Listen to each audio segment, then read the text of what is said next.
All right, everyone. Well, I think we're going to get started here. I'm Omar Nazif. I'm one of the fourth-year residents in urology at Vancouver General Hospital, chief resident right now. And today, I'm here to present to you rounds in GU Endometriosis. Admittedly, there's probably enough information in these rounds to probably cover 2 rounds. So I'd like to get started because there is a pretty good volume of information to present. As I was preparing these rounds, I found things quite interesting. I hope you find the presentation interesting. This is a particular condition where the clinician does have to have a high index of suspicion to diagnose. So today, how I'd like to run the presentation, we'll start out with a case presentation. We'll look at the history and physical of the patient, followed by some imaging. And then we'll go through a review of endometriosis. We'll look at the etiology, the epidemiology, the pathology, some imaging characteristics, and the medical and surgical management of the disorder. And then we'll come back to our case, and we will look at how the case was managed. And then that will follow, what will follow is a brief summary.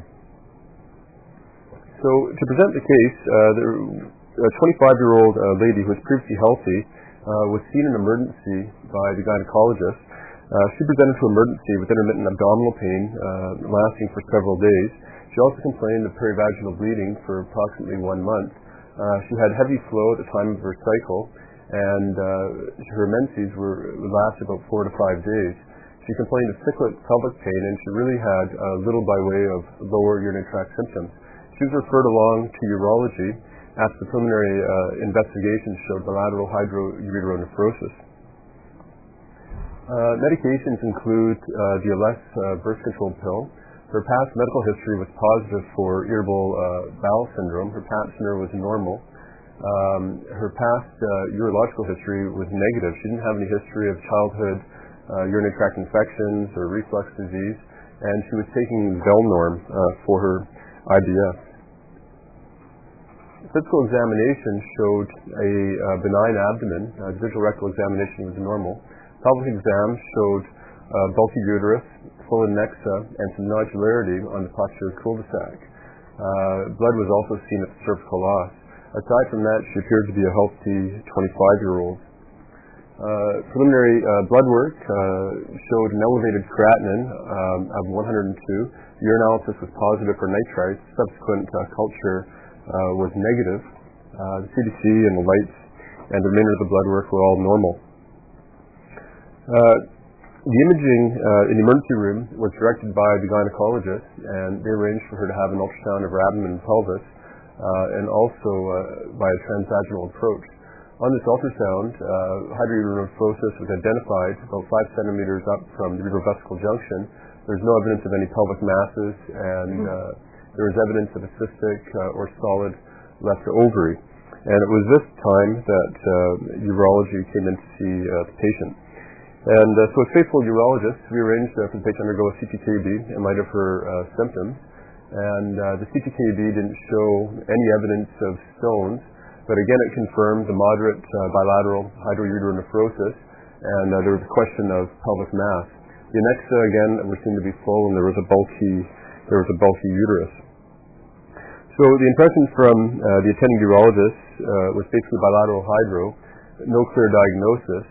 The plan was to arrange for a CT IVP with delayed images to see if the site of obstruction could be identified.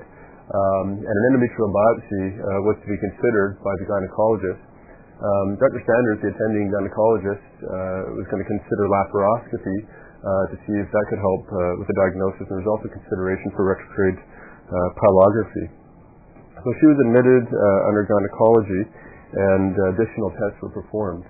So the CT IVP done in September 2004 showed the following. And so here we're just starting out with the basic CT scan. We'll have the stomach, the spleen, the top of the left kidney, and the liver. And as we scroll down, we see the kidneys coming into view. And here we see some contrast layering out in the collecting system of the kidney. And we see both the hydronephrosis on the right and on the left.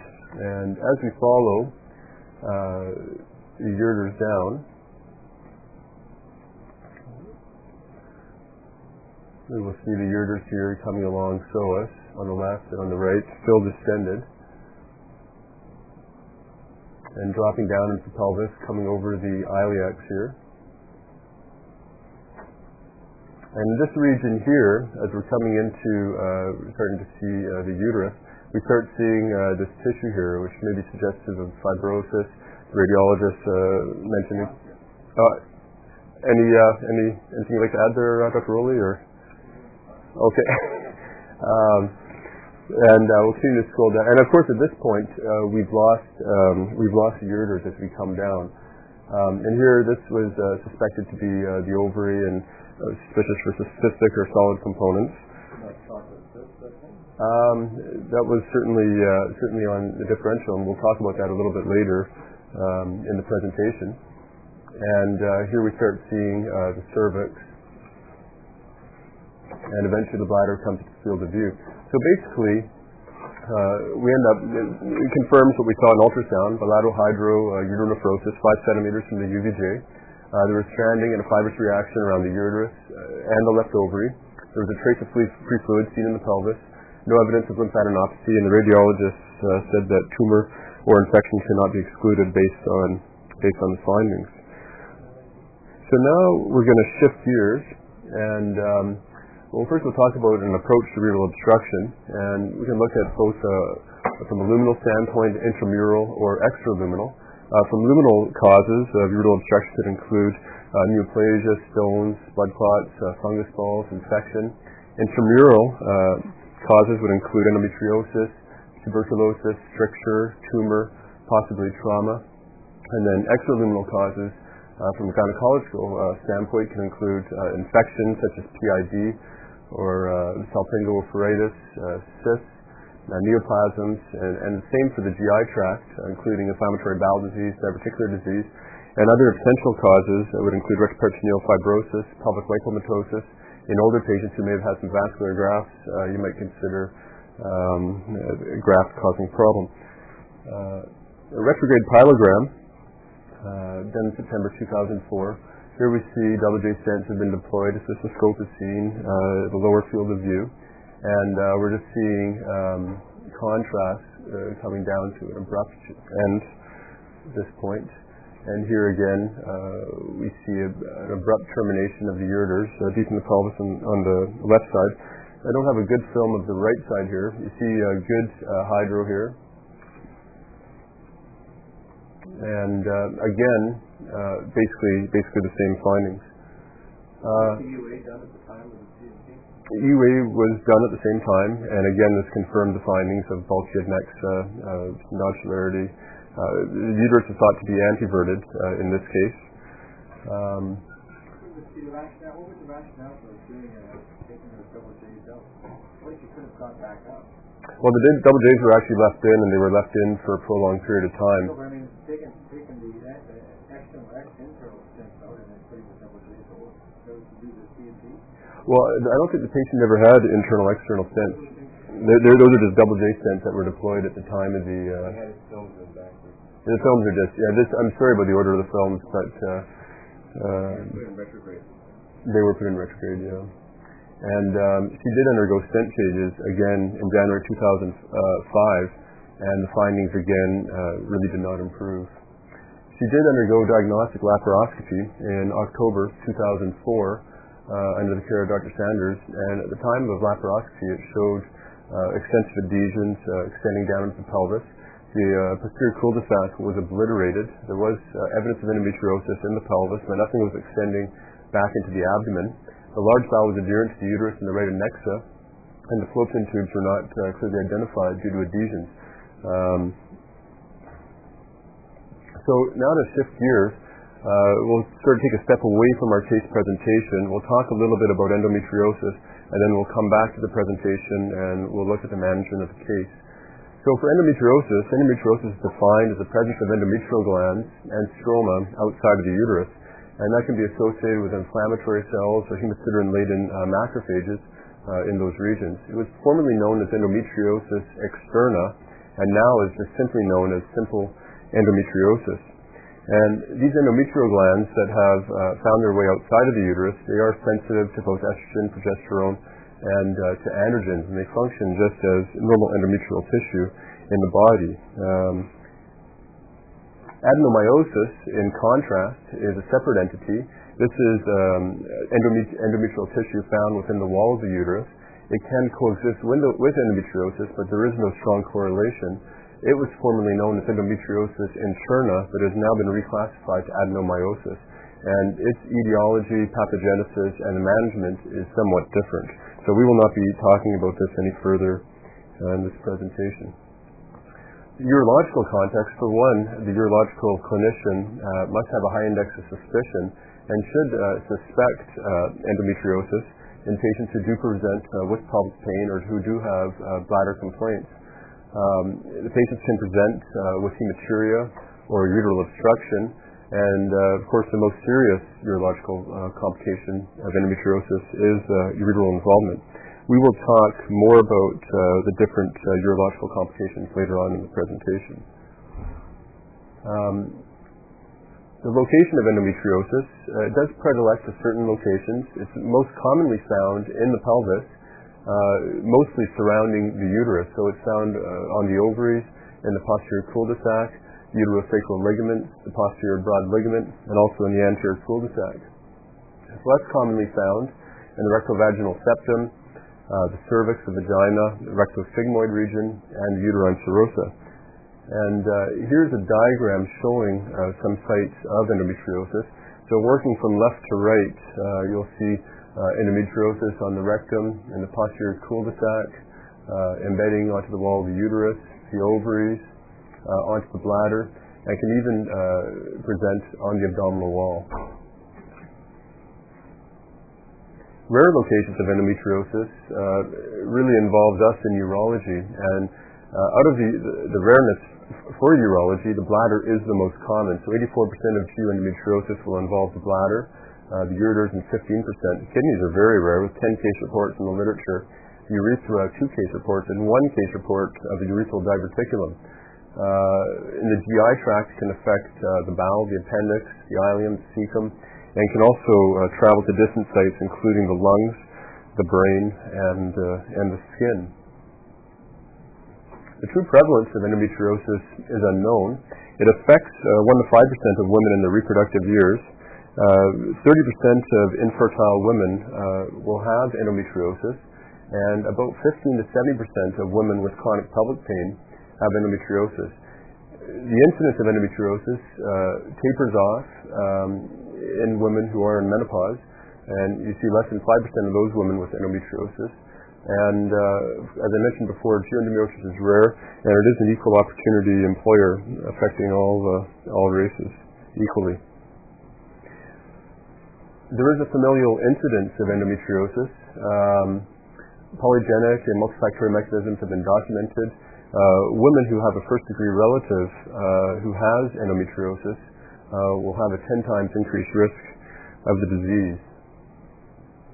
Risk factors for endometriosis include nulliparity, family history of endometriosis, women with short menstrual cycles, less than 27 days, prolonged flow, greater than 8 days, and partial or complete obstruction of menstrual flow, to be by potentially a vaginal septa or a tight cervical loss, and those would be implicated in retrograde menstruation.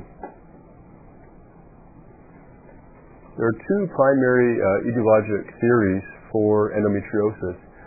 There's the metastatic camp and the metaplastic camp.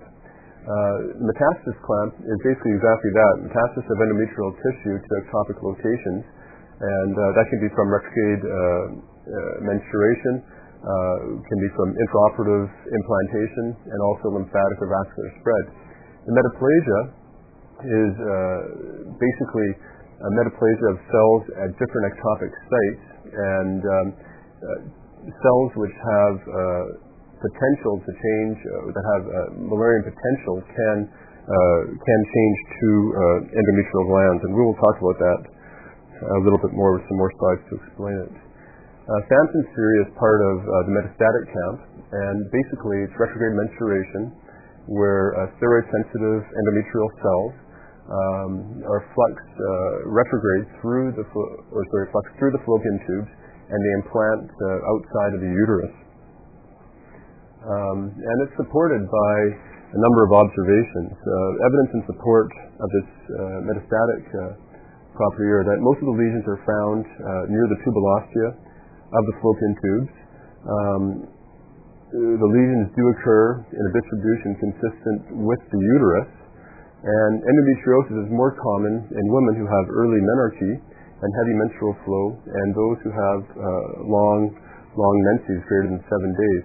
It's also seen in patients with genital obstruction to menstrual flow and a short period or short cycle time. Metaplastic theory is basically a metastatic or metaplastic differentiation of serosal surfaces. So, for instance, the coelomic epithelium, both the endometrial tissue and the peritoneal cells derive from that. And so there have been studies, in vitro studies, which have shown differentiation of peritoneal cells into endometrial glands, and also Müllerian remnant tissues.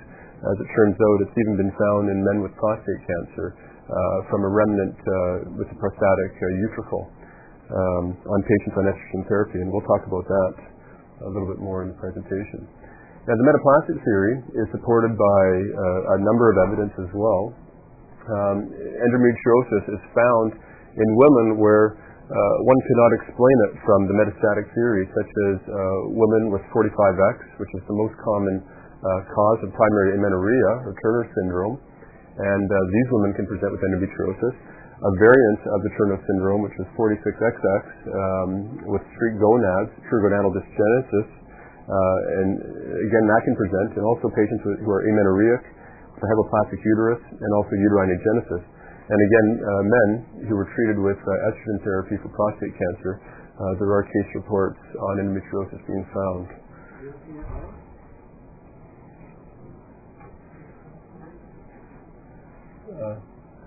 And here's a diagram just looking at some of the different theories graphically. On this slide here we show the flow of the retrograde metastatic theory, and basically the endometrial tissue is working its way through the fallopian tubes, out around the ovaries, and can get out around the uterus. In this region here we see lymphatic spread of endometrial tissue, and here we see vascular spread of endometrial tissue. And this right here is metaplasia, where from the coelomic epithelium on the peritoneal wall metaplase to endometrial tissue. So in young women, women less than 17 years old who present with endometriosis, one might consider obstructive Müllerian duct anomalies of the cervix or the vagina. In the postmenopausal female, there's been some question as to whether or not it may be related to hormone replacement therapy. Although the proof doesn't seem to be definitive, it is rare, and again, the male with the estrogen therapy on prostate cancer. From an immunological standpoint, studies have shown that there are abnormalities in the immune response, particularly related to T-cell mediated cytotoxicity, to the activity of natural killer cells, to B cells and complement deposition, and there's current research being done on growth factors. Endometriosis has been staged by the American Society of Reproductive Medicine. The last staging criteria was developed in 1996. It's staged stage 1 through 4, basically staged from minimal to severe. It's quite a complicated staging system, and I apologize for this busy slide, but the staging system is based on a score of 1 to 5 for minimal and a score of greater than 40 for severe. There's 3 categories. We have endometrial implants, and they're classified by their size, and a different score is assigned. The obliteration of the posterior cul-de-sac, and again a different score is assigned. And looking at the adhesions in the pelvis, and again a different score is assigned. So the scores from these 3 regions are taken and added, and then you get your stage. Now, I think deep endometriosis is probably obliteration of the posterior cul-de-sac, and you'd probably get quite a high score here of around 40. And also it shows here they compare, for instance here, left superficial versus left deep, and the same thing on the right. and the scores are quite high for deep disease. So that would certainly upstage a patient. So the critics of the staging system state that there's no consistent treatment regimens based on the stage, and the stage of the disease does not necessarily correlate well with the severity of the symptoms or the prognosis for fertility. On the pro side of the staging system, doctors state that may offer some standardization assessing the response to therapy. So patients could be restaged after having either medical or surgical treatment, and they could be restaged. In any case, I think it's at least helpful to know when our gynecologist colleagues talk about the different stages of endometriosis that we have a good idea of what they're talking about. The pathophysiology of endometriosis is really based on the cyclic hormonal stimulation of the endometrial tissue, whether it be within the uterus or outside. Endometriosis is known to regress in pregnancy and to involute completely in menopause. However, even though the endometrial tissue will regress or involute, the sequelae of the endometriosis will remain, and that would include the fibrosis, the scarring, and the adhesions. Now, coming to pathology, and I'm grateful to have Dr. Jones here today, so feel free to add in anything here. The implants, they vary from punctate foci to small stellate patches, less than 2 centimeters in size. The pigments, and we will see pictures of endometriosis later on in the presentation. Initially, endometriosis will present with white, yellow, sometimes clear or red patches, and as they mature, they become more pigmented with blue, brown, or black. And the reason why they change colors as they mature is because there's hemosiderin breakdown products of blood and lipofuscin, which are deposited in the tissue or in the implants. Powder burns, which are brown ectomotic lesions, and the implants can certainly change in appearance related to the menstrual cycle.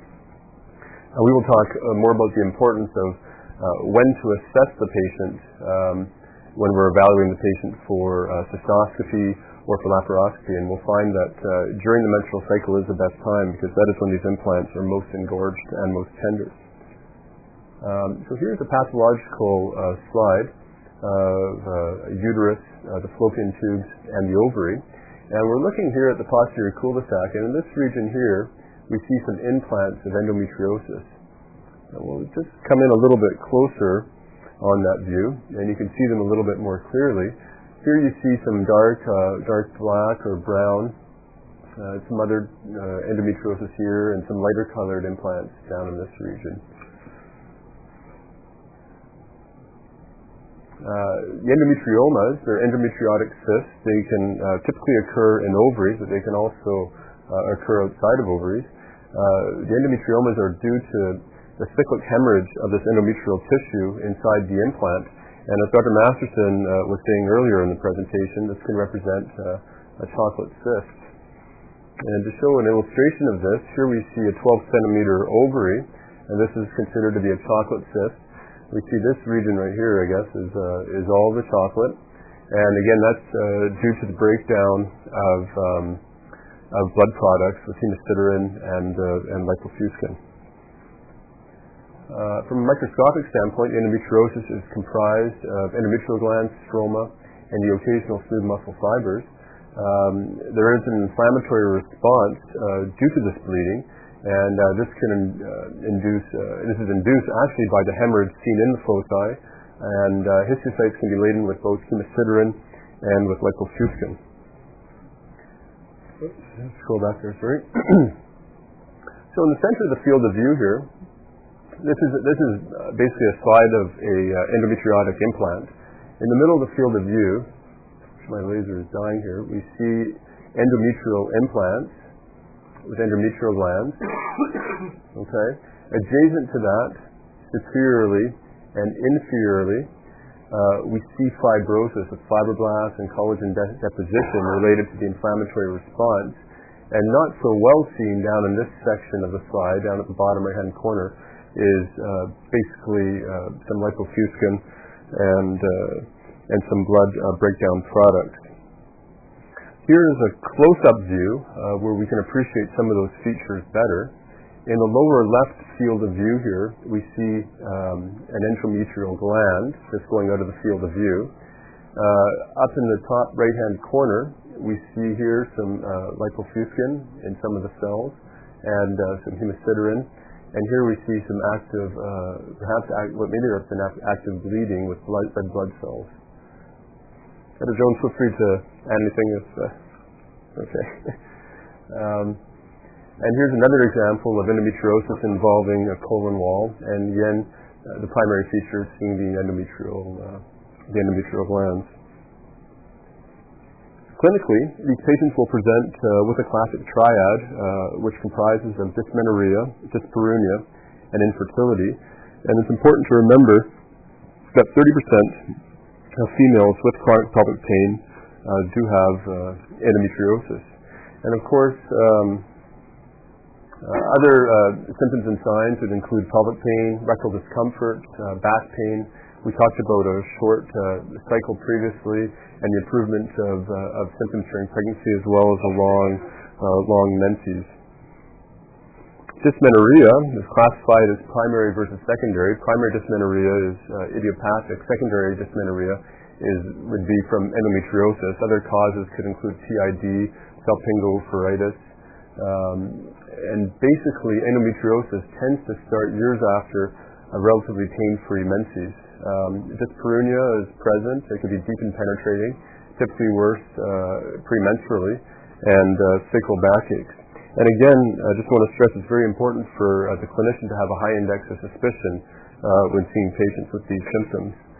GU symptoms and signs, urgency, frequency, suprapubic pain, vague flight pain if the ureters are involved, or renal colic, and the pain tends to be cyclical and worse at the time of menses. And again, you'll note that some of these symptoms are really nonspecific, and the evil twin, interstitial cystitis, has several of the same symptoms. GI symptoms can include catamenial diarrhea, which basically means diarrhea on a monthly standpoint, rectal bleeding, and constipation.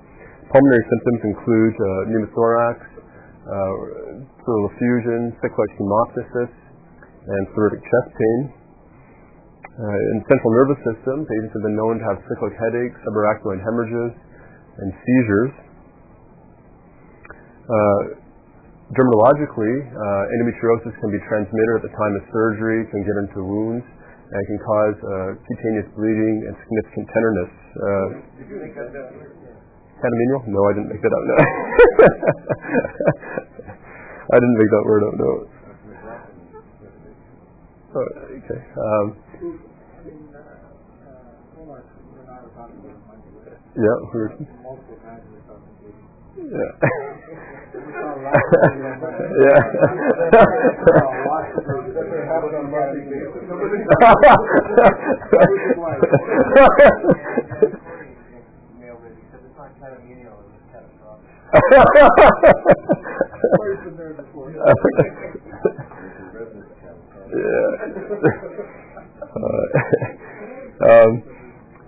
In regards to the physical exam, the findings, they are nonspecific, and it is important to perform the exam early in the menstrual cycle, where the implants, again, they'll be larger and more tender, and we'll be more apt to pick them up.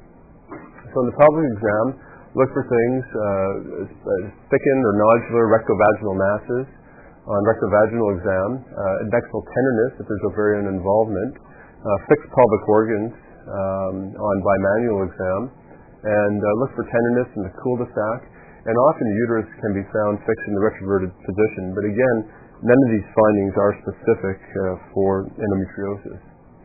The diagnosis of endometriosis is based, like usual, on history, physical, and imaging, but the gold standard diagnosis is based on laparoscopy with biopsy, usually performed by the gynecologist. Vesical endometriosis has some specific symptoms and signs, including menstrual hematuria, suprapubic pain, lower urinary tract symptoms. About 75% of the patients are symptomatic, and again, the pain is worse around the time of menses. The differential diagnosis for vesical endometriosis could include interstitial cystitis, CAS of the bladder, recurrent cystitis, and other bladder pathology. The diagnosis of vesical endometriosis is made on cystoscopy with biopsy. Endometriomas will appear edematous, bluish, can be cystic lesions. They're often found posteriorly behind the trigone. They can be found in the dome of the bladder. The mucosa is often intact. Cystic lesions can rupture into the bladder, and ulcerative lesions can be seen. To make the diagnosis, take a biopsy, cold cut biopsy or a loop resection, and again this requires a high index of suspicion on the part of the clinician. Classification of ureteral endometriosis is intrinsic versus extrinsic. Intrinsic are foci within the actual ureteral muscle, and they can mimic polypoid ureteral tumors on retrograde pyelography or an IVP. Extrinsic, you have periureteral fibrosis with ureteral obstruction, and again, ureteral endometriosis is the most serious urological complication.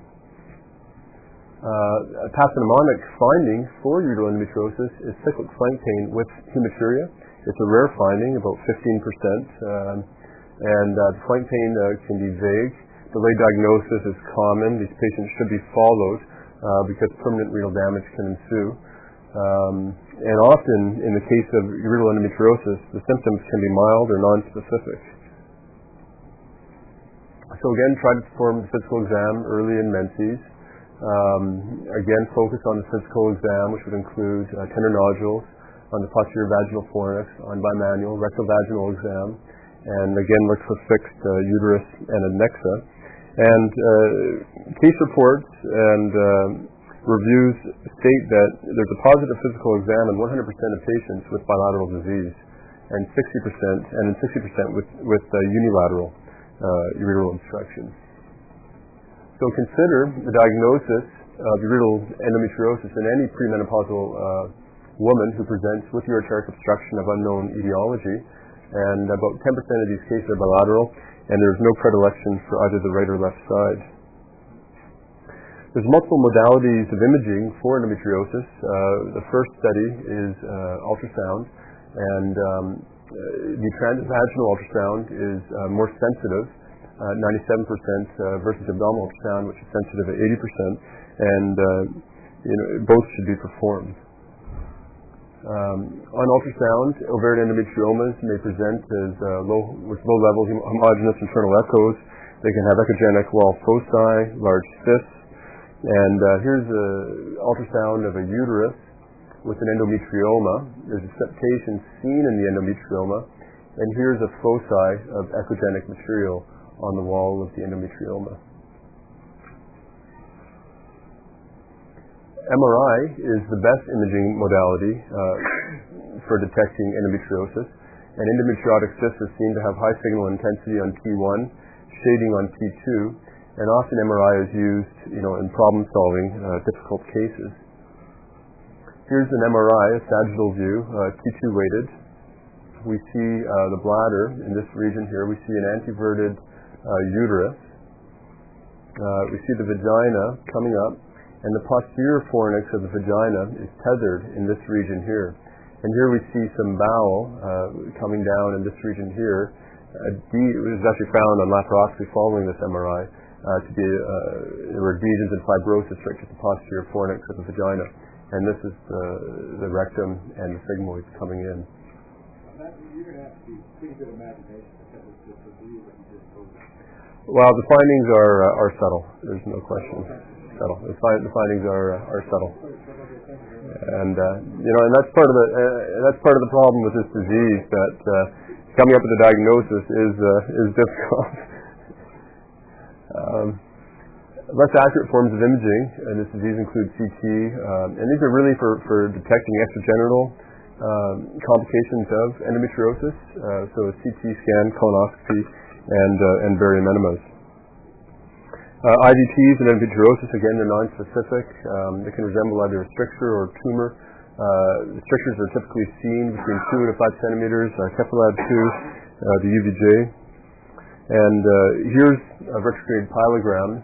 Just the first view here shows hydronephrosis on the right side and hydroureter. The left side looks pretty good. And then coming up here in a close-up, here we see evidence extrinsic compression or some form of stricture in the ureter, and you can just see the ureteric catheter coming up in the field of view from below.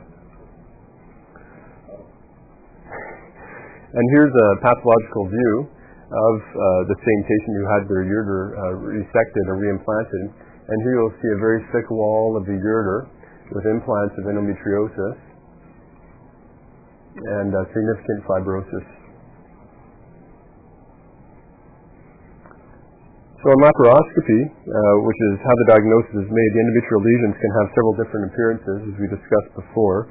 And basically they vary from premature lesions to more mature. The more mature will have more pigmentation. It will be blue, brown, or black. And here's an example of 4 lesions. One here, another one there, and here. And here we have a clear version of endometriosis, a deep black scarred white endometriosis, and some red endometriosis. And here's some black and some white. That's about all there is to it. On open surgery, here you see the surgeon's hand reflecting the uterus. We're in the cul-de-sac, and here's evidence of more endometriotic implants. Special tests, the CA-125 tumor marker, the Müllerian antigen, can be elevated in about 40% of patients with high-stage endometriosis. That'd be stage 3 or stage 4. The unfortunate thing with the CA-125 is that the differential diagnosis for it is very large. It comprises gynecologic malignancies, benign gynecological conditions, non-gynae conditions, renal disease, and non-gynae cancers. So it's a very wide difference diagnosis. So the management of endometriosis really depends on the patient presentation. Does the patient present with pelvic pain, infertility, or an extragenital complication of endometriosis? The rationale for medical therapy of this disease is to abolish the hormonal stimulation and to induce amenorrhea. For pelvic pain, the central dogma of the treatment is to decrease the estrogen production action or else increase the androgen action. And all of those are effective in the treatment of the chronic pelvic pain. The modalities of therapy range from first-line treatment to second-line. First-line treatment starting out with NSAIDs, then progressing to estrogens, GnRH agonists, progestins, and also to androgens. The prototypical NSAIDs to be used are ibuprofen or naproxen. The NSAIDs, they do help with pain, but unfortunately they don't prevent the growth of implants, and they don't shrink existing endometrial implants, and the pain returns after the treatment is stopped. The birth control pill, it suppresses both FSH and LH and stops endogenous estrogen production, and can result in relief of mild to moderate pain, although it is less effective than the GnRH agonists and Danazol, which is an androgen. It can slow the progression of the disease. The side effects to the birth control pill are well known. The dosing can either be done cyclically or continuously, and will also help with dysmenorrhea. Danazol is a derivative of testosterone, and it creates an androgenic environment which causes atrophy of the endometrial implants. It suppresses the LH and FSH surge, inhibits ovulation, and decreases ovarian steroidogenesis to menopausal levels. There are multiple side effects, unfortunately. Decreased breast size, increased weight, increased AST and ALT, decrease in HDL, and other androgenic changes, which might include hirsutism, changes in libido, headache, hot flashes, and deepening of the voice. The unfortunate thing with this medicine is that a large women will drop out of treatment just because of the side effects. Although there is improvement seen in about 90% of patients who do take this medicine. The dosing is 200 to 400 milligrams 2 times to 4 times daily. And this is good for treatment of mild to moderate disease, but not nearly as effective for patients with large endometriotic cysts, which typically need to proceed to surgery, or patients with advanced stage disease. GnRH agonists, which would include neferilin, leuprolide, desferilin, These drugs are typically started after a formal diagnosis has been made at laparoscopy with biopsy, and these induce a hypogonadotropic hypogonadism with downregulation, desensitization of receptors at the pituitary. And again, the steroidogenesis in the ovaries drops to menopausal levels, and just as in prostate cancer, there can be a flash period of stimulation prior to the hyperestrogenic state. This is more effective than the birth control pill. It's particularly effective for dyspareunia. There are side effects, which can include a decreased bone density, again, hot flashes, vaginal dryness, decreased libido, and the duration of therapy is typically for around 6 months. There's multiple dosing regimens, neferlin via nasal spray, goserelin subcutaneous and leuprolide IM. When giving the GnRH agonist, consideration should be given for add-back therapy, and this is to mitigate some of the adverse side effects of the medicine. So you might consider giving a small amount of estrogen, bisphosphonates, calcitonin, calcium carbonate, or parathyroid hormone. Progestins. The indication for proceeding to a progestin would be if a patient has had an inadequate response from the birth control pill, and there are multiple drugs, medroxyprogesterone, norethindrone, and norgestrel. And again, this causes atrophy of the endometrial tissue. It's more powerful than the birth control pill, and is effective in about 80% of patients, again, with mild to moderate disease. Side effects, they are more profound and more common than birth control pill. They include weight gain, amenorrhea for months after the treatment is stopped. So this is not recommended for women who are planning future pregnancies, and also weight gain. Here's some dosing for the medicine. Aromatase inhibitors, this is a new investigational form of treatment, and it's involved in regulating the local estrogen formation endometriotic lesions, and basically by blocking the aromatase formation, you stop this positive feedback cycle where prostaglandins induce a local production of estrogen. And this is currently an investigational drug and not available. So coming to surgery, the indications for surgery would include severe symptoms, failed medical therapy, advanced disease, and an anatomic distortion of the pelvic organs, and also endometriotic cysts. And we see extragenital complications such as GU manifestations. They're really only treated by surgery, as well as GI tract obstruction. So conservative surgery would include laparoscopy, which often is also the initial diagnostic procedure. The endometriotic implants, they're excised, they're fulgurated, there's laser vaporization.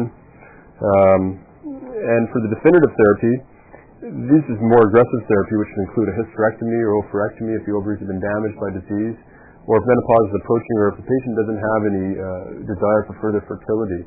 And the indications for this kind of surgery are high-stage disease.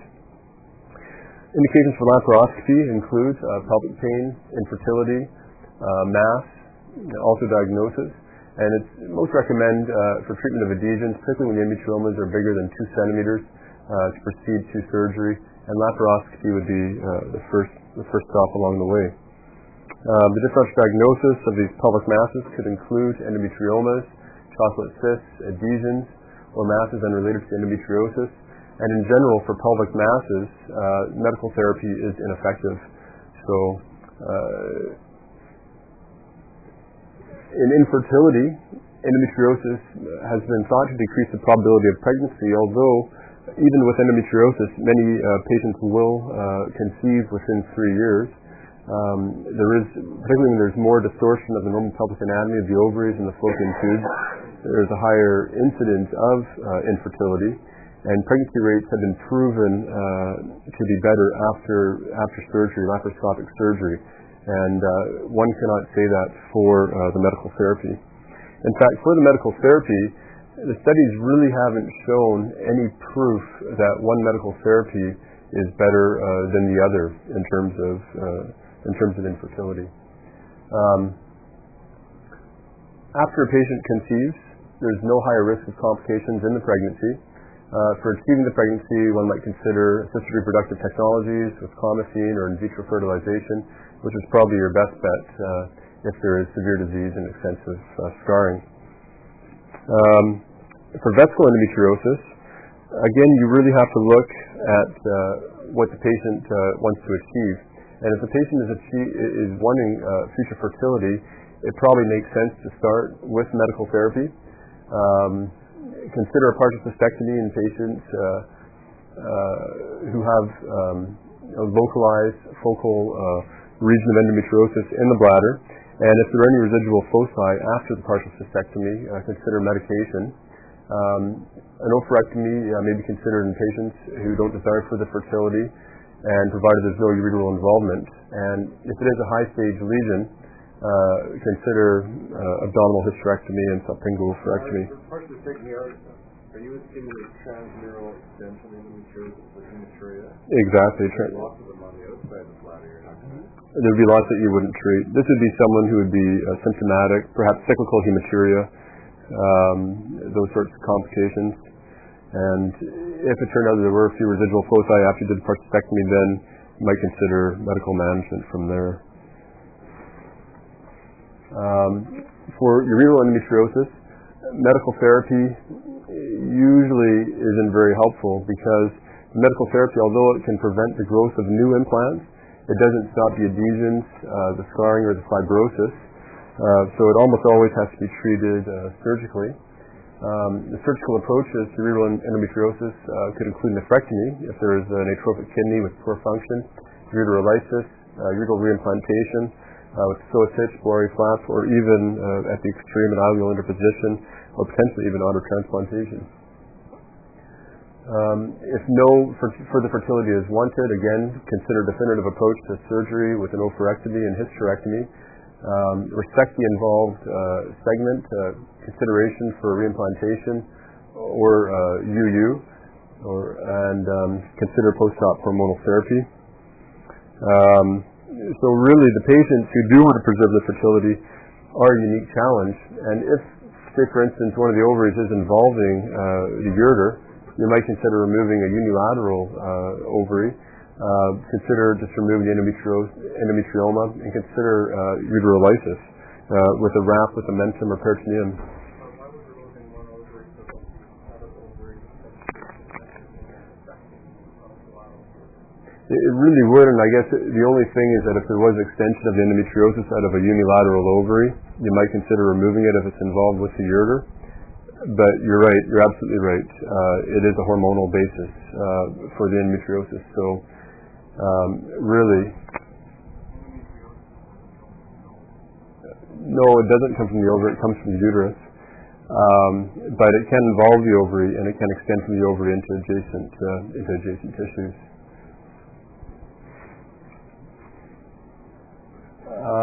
There's nothing proven to prevent endometriosis. You try reducing the number and the volume of menstrual cycles. Again, birth control pills for several years and multiple pregnancies have all been shown to help. The prognosis for vesical endometriosis, there are 6 cases of malignant transformation seen in the literature, so I think it's prudent to follow these patients up with repeat cystoscopy to ensure no further tumor. For ureteral endometriosis, you can have permanent loss of renal function in patients.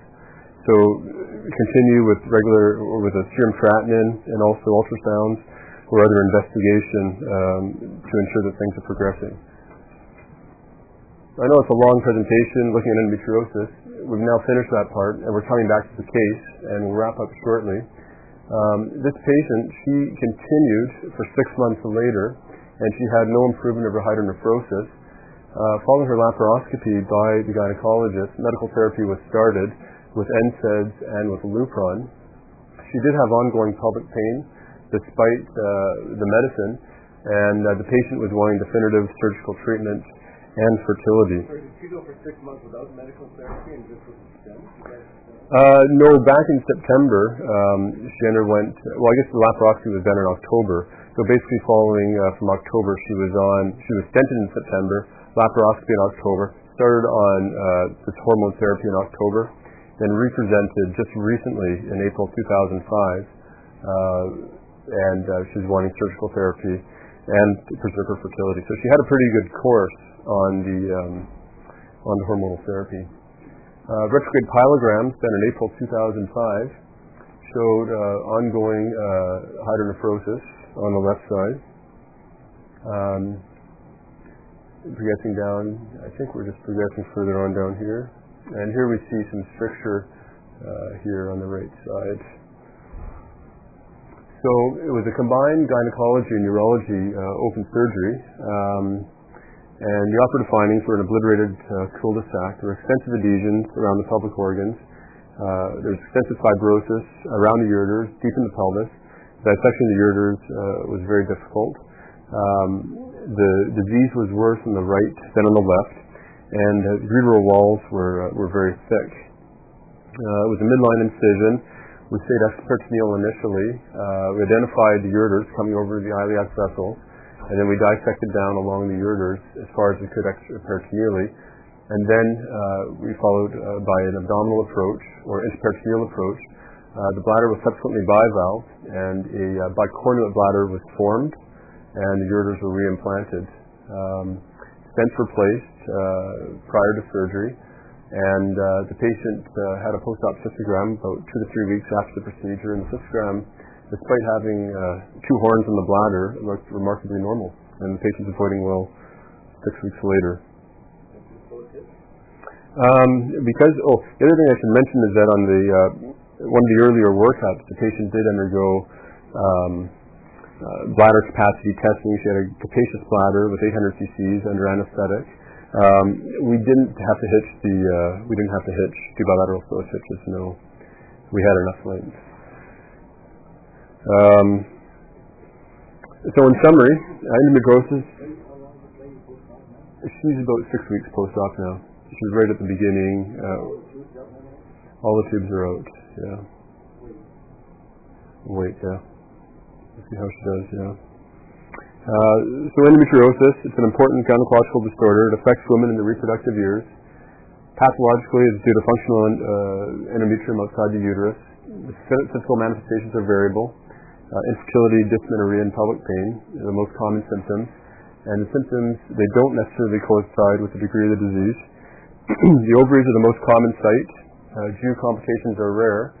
Initial imaging is ultrasound, definitive imaging with MRI, diagnosis by laparoscopy and biopsy, mild to moderate symptoms, consider medical therapy for severe symptoms and extragenital manifestations and other complications that are typically surgically treated. And I know it's a long presentation. I thank everyone for their patience.